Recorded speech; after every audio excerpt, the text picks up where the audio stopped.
Desde 2013 es profesora plenaria. Dirige investigaciones en la UBASIC y desde 1986.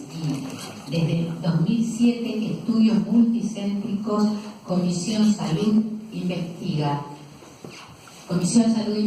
del Ministerio de Salud de la Nación. Ana María. Gracias.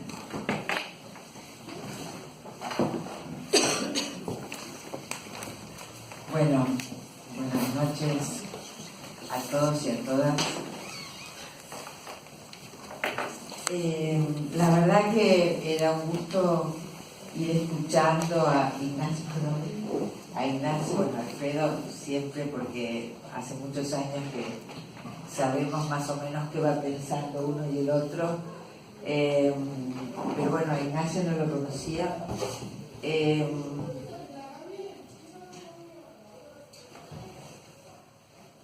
Pero particularmente es un gusto porque hace tanto tiempo que uno no va a lugares donde se habla de revolución, de lucha de clases, y la verdad son categorías con las que Roland Barthes decía después de la palabra ninguna inocencia, ¿no? Y yo creo que debo decir que no imagino mucho cómo se las arregla tanta gente que estudió marxismo para olvidarlo tan plenamente, porque a uno le queda como una matriz de pensamiento que la vas como organizando con las nuevas preocupaciones, que los tiempos cambian, etc. Pero hay ciertas cuestiones básicas que debo decir, yo trabajo desde hace muchos años en las cuestiones feministas, y debo decir que el feminismo y las categorías marxistas nunca han sido muy amigos, pero afortunadamente ha habido, como no han sido muy amigos el feminismo y el psicoanálisis, porque el feminismo tiene esa capacidad interpeladora, como vos bien decías,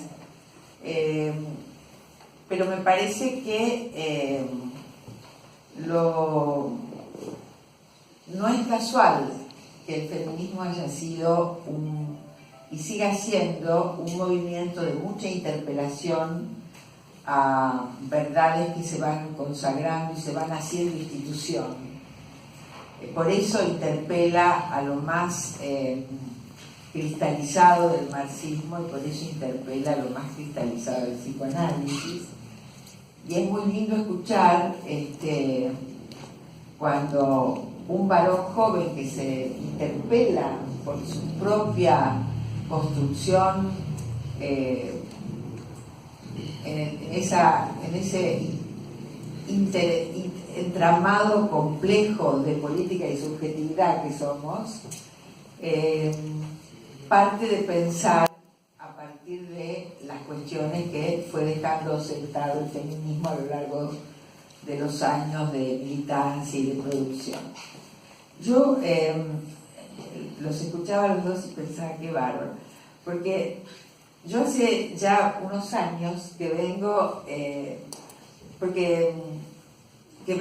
buscando los modos de pensar la articulación entre capitalismo, patriarcado y Estado, y cómo me parece que debemos afinar mucho el lápiz, porque el trazo grueso a la hora de las consignas no hace más que equivocarnos en las tácticas y estrategias en una lucha sin cuartel que damos desde hace bastantes siglos a aquellos grupos que se han tenido que constituir en la subalternidad en distintas épocas históricas. Sin duda, las clases subordinadas, pero no solo las clases, también los géneros, también las etnias, también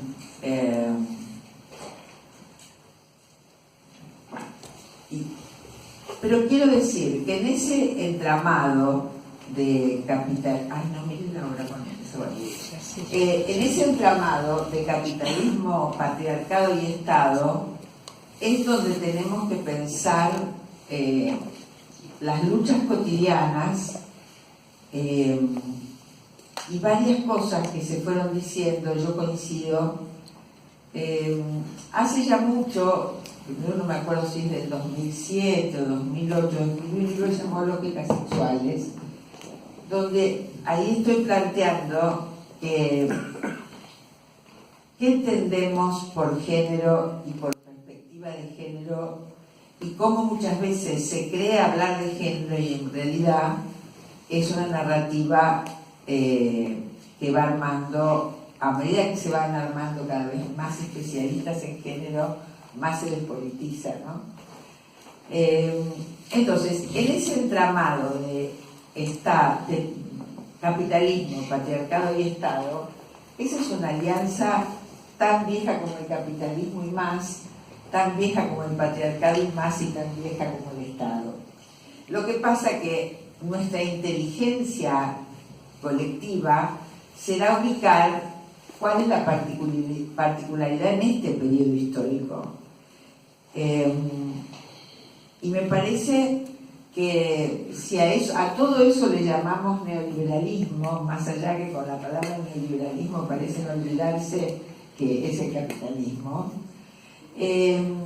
no vamos a entender las diferencias centrales entre ese mercado neoliberal de años atrás que trataba de manipular al Estado, y entonces el Estado no podía cumplir con ese objetivo burgués, ya que vamos a hablar mucho, ese objetivo burgués que decía que iba a regular las desigualdades.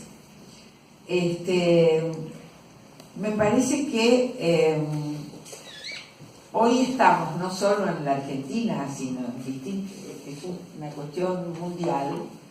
Ya no es el mercado que tensa al Estado, sino es el mercado y los mercaderes haciendo el Estado. Y esto va a cambiar unas cuantas cosas dentro de los distintos momentos históricos del capitalismo, y me parece que uno de los ejes es cómo se articula ciertas modalidades actuales de la crueldad, donde podemos incluir toda esa gente africana que pobrecitos los matan en el Mediterráneo, a nadie le importa. ¿Vieron que les pinchan los botes de goma? Bueno, después dicen que murieron no sé cómo, porque es gente que sobra. O, bueno, Santiago Maldonado, o los femicidios, que cada vez el Estado aparentemente financia más programas, todos muy, muy sospechosos de ser pensados para que no sirvan, y cada vez hay más femicidios. Entonces, me parece que es necesario pensar en conjunto esas modalidades particulares de las nuevas articulaciones de esa vieja alianza. Bueno, hablaría horas de esto porque me encanta, pero quiero empalmar aquí con la cuestión de las masculinidades.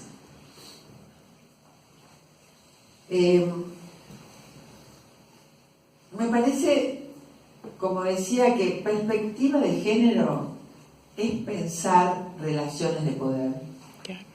No es hablar de las mujeres que se sacrifican con no sé cómo, ni es hablar simplemente de las disidencias sexuales.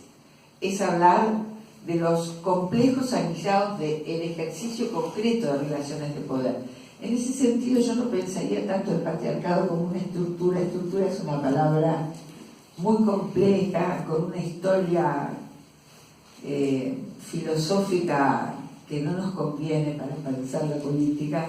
Yo diría más bien que es un sistema de ejercicio del poder que tiene múltiples expresiones, como ustedes bien dijeron, pero que parte de aquella cuestión de los derechos del hombre, que eran los derechos de los varones, pero tampoco de todos los varones, sino de aquellos varones blancos, propietarios, cristianos, heterosexuales, adultos, y entonces todo grupo que no perteneciera, y esto estaba pensado como lo universal, ¿no?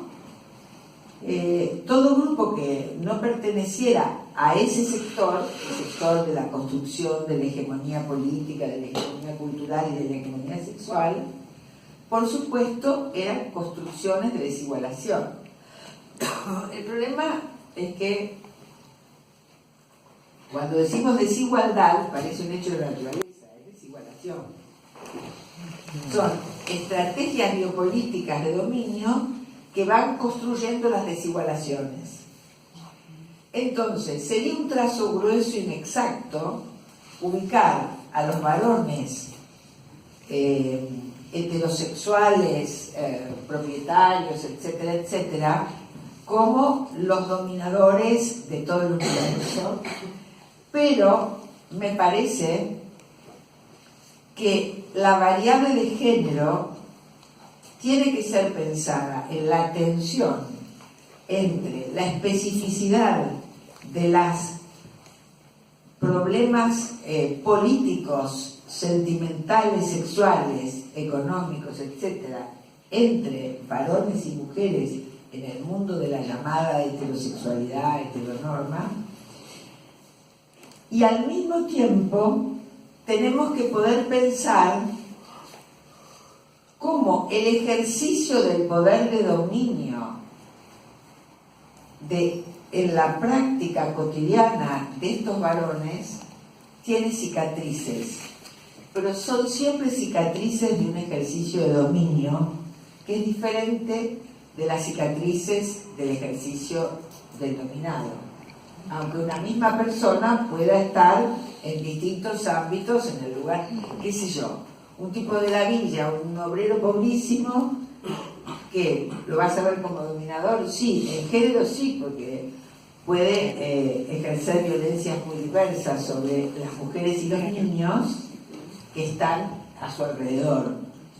Pero, ¿qué pasa?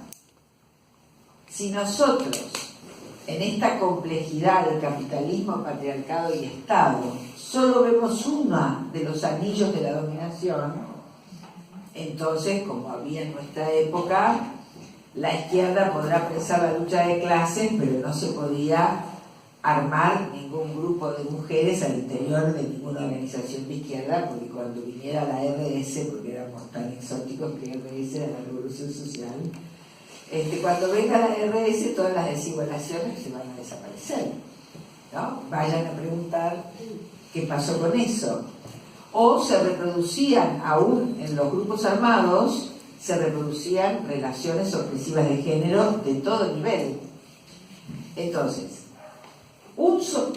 las feministas que solo ven el tema de la opresión de las mujeres suelen incluso tener, aunque algunas de ellas son muy amigas y nos peleamos amorosamente, suelen tener enormes limitaciones para entender las cuestiones políticas que no son las de género. Entonces, hay una cosa que me parece que los grupos que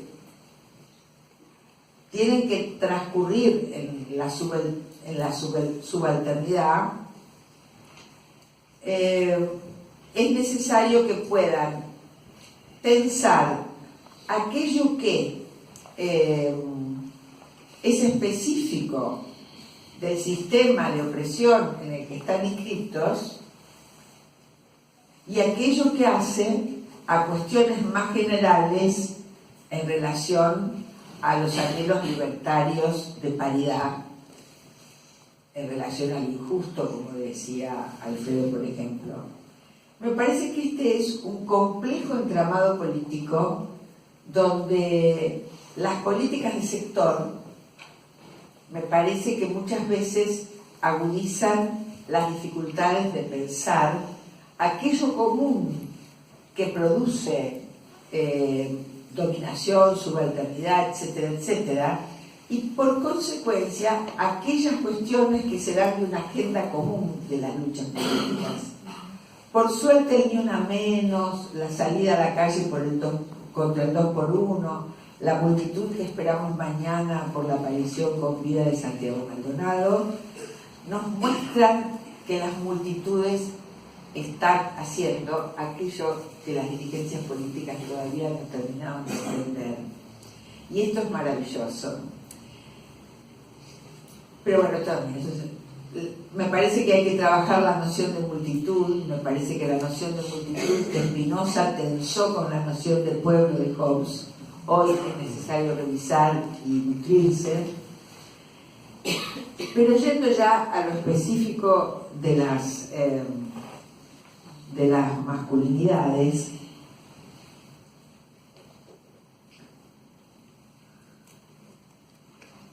era interesante lo que Ignacio planteaba de las complicidades corporativas y la culpa progresista.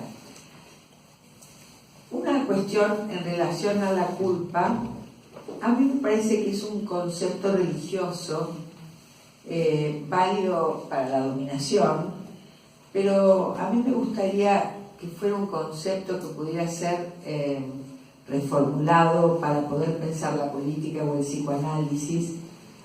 Me parece que es un concepto que puede tener algunas trampas. De últimas, para tomar lo que vos planteabas, que me parecía muy interesante, me parece en realidad que son variaciones de la complicidad corporativa.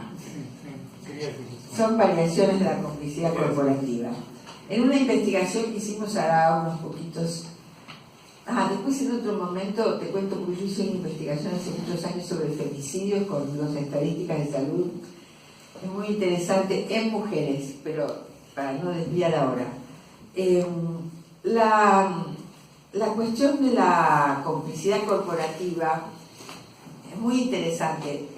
Yo no he visto tanto, ni en el trabajo clínico, ni en las investigaciones sobre cuestiones de las nuevas familias, las nuevas diversidades, etcétera, tanto la cuestión de la culpa, que por ahí podrá ser una construcción más de grupos como más militantes. Lo que veíamos en las parejas llamadas heterosexuales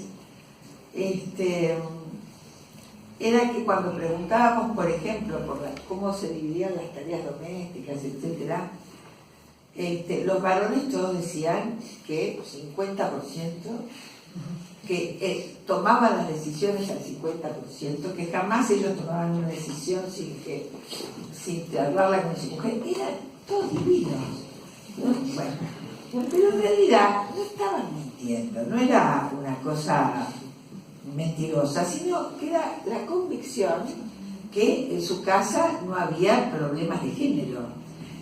Ahora las esposas empezaban con la misma versión y después empezaban a quejarse, a ir mostrando. Pero a mí lo que más me interesó de esto es que nosotros hicimos algunas correlaciones entre parejas de dos mujeres, parejas de dos varones y parejas de un varón y una mujer. En el único grupo que aparecía aquí como las tareas domésticas era en los llamados heterosexuales. Porque las parejas gay lo que decían era, ¿qué problema puede haber con eso? El que llega primero cocina, el otro lava los platos. Y las parejas de mujeres decían, ambas sabían hacer cosas de la casa. Entonces, bueno, cada una hace lo que más le gusta de la casa. Ahora, ¿qué hay en el famoso tema de las tareas domésticas? ¿Quién va al supermercado? Que es el escenario de los conflictos de poder de las parejas heterosexuales. Yo pensaba, ¿por qué el supermercado tiene esa característica revolucionaria? ¿Será que yo voy al chino de la vuelta que no tiene ninguna atractiva? Bueno, nada. Fíjense que ahí hay un problema muy serio, porque si algo en el mundo de la subjetividad, en el mundo de las relaciones interpersonales, cualquiera sea la opción sexual, la radicalidad de la transformación pasa por la sexualidad y el erotismo. Entonces ustedes tienen parejas heterosexuales llamadas que ponen todo el eje de la pelea en cómo se organizan las tareas domésticas, pero resulta que casi van disminuyendo mucho los encuentros sexuales. ¿Qué está pasando ahí, no?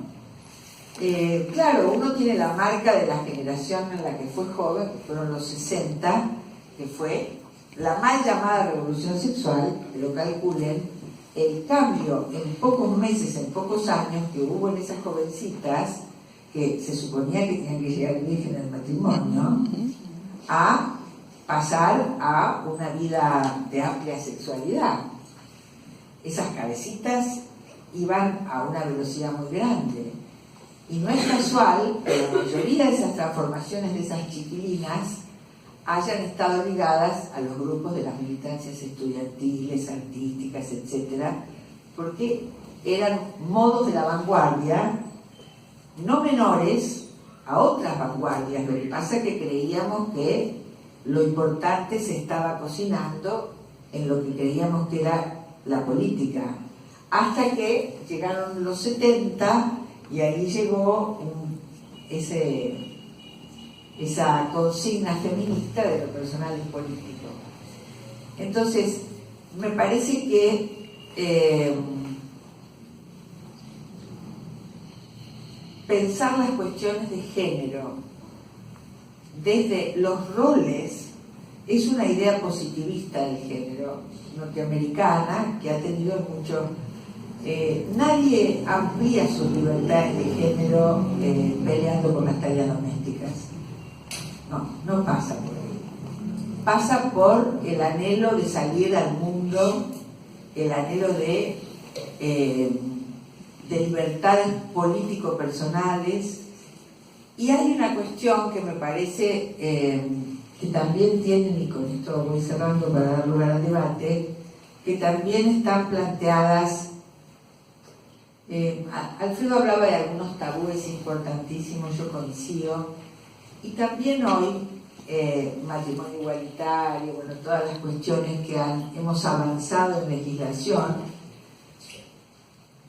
Sin embargo, cada vez se silencia más lo que está en juego en los desacoples de sexo-género, porque no todos los desacoples se hacen de la misma manera ni en los mismos acoples, ¿no? Ustedes tienen de pronto situaciones trans, ¿no?, que atraviesan mil y una peripecia para organizar performativamente las corporalidades, etcétera, etcétera, etcétera, y entonces, pero después organizan muy performativamente, como le gustaría decir a Butler, pero con roles hipertradicionales de género.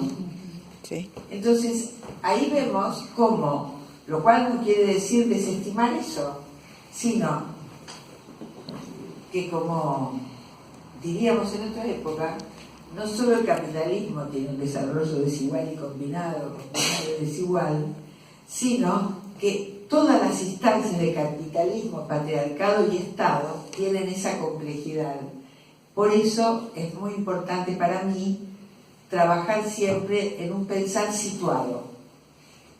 En la medida, porque del otro modo necesariamente hacemos categorías universales. Y me parece que la particularidad de la construcción de nuestros cuerpos, de los cuerpos en acción, que pasa siempre por lo colectivo, fíjense ustedes que los mayores avances están pensados allí. Y me parece que creo que los feminismos no han podido abordar una cuestión central, que es: podemos tener cierto perfil de cómo se construye un femicida, cómo se arma todo eso, pero me parece que, por ejemplo, tendríamos que poder pensar la diferencia entre un femicida que va a matar a una y otra mujer, casi como un asesino serial, o a dos, porque por ahí no tienen por qué ser tantas, y un femicida que mata a su mujer y se mata. Esa es otra cuestión. Me parece que el ejercicio del dominio de género no solo crea emocionalidades precarias, sino que va creando, Alfredo hablaba de los mandatos, va creando, por ejemplo, en la clínica lo que vemos con bastante frecuencia en los suicidios de varón, o intento de suicidio de varón adolescente, es la dificultad de no poder cumplir con el mandato heterosexual. Ahora seguramente va a estar, eso va a bajar a lo mejor porque hay como un mayor permiso. Pero, ¿cuáles son las...? Porque todos sufrimos los mandatos de género, nos iguala mal esa consigna, porque hay situaciones que tenemos que pensar en el ejercicio del goce de ese privilegio. La otra vez conversaba con un trans inglés que le había dado, se había transvestido de varón a mujer y estaba indignada por lo que le parecía la violencia en la calle contra ella, porque los hombres la miraban, ¿no? Y es muy interesante porque muchas mujeres todavía piensan que eso es una caricia masculina cuando va caminando, siempre que sea respetuoso, ¿no? No el acoso, sino esa mirada. Y ella, que venía de un él absolutamente varón, le parecía absolutamente violatorio eso. Claro.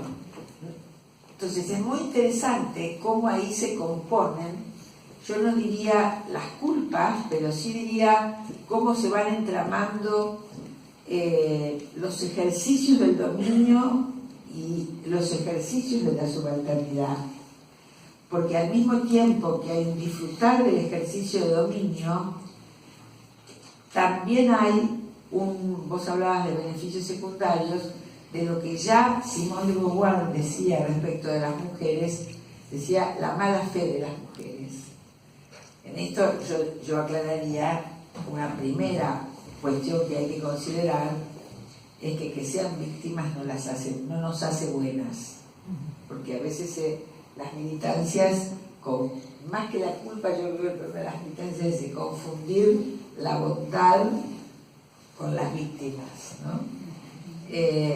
Entonces también habrá que pensar, al estilo de Simone de Beauvoir, planteaba como interpelación a las propias mujeres, junto a esa mala fe de las mujeres que siguen optando, ya universitarias, estamos hablando de sectores de clase, por la protección masculina, porque imaginan que va a ser más redituable que salir a la calle y hacer su propio proyecto. También habría que preguntarnos por cómo circulará, esto para pensar los varones, la mala fe masculina en seguir disfrutando de un goce tan particular como el ejercicio del dominio, al mismo tiempo que se preocupan por decir que también son prisioneros de sus mandatos de género. Bueno, muchas gracias.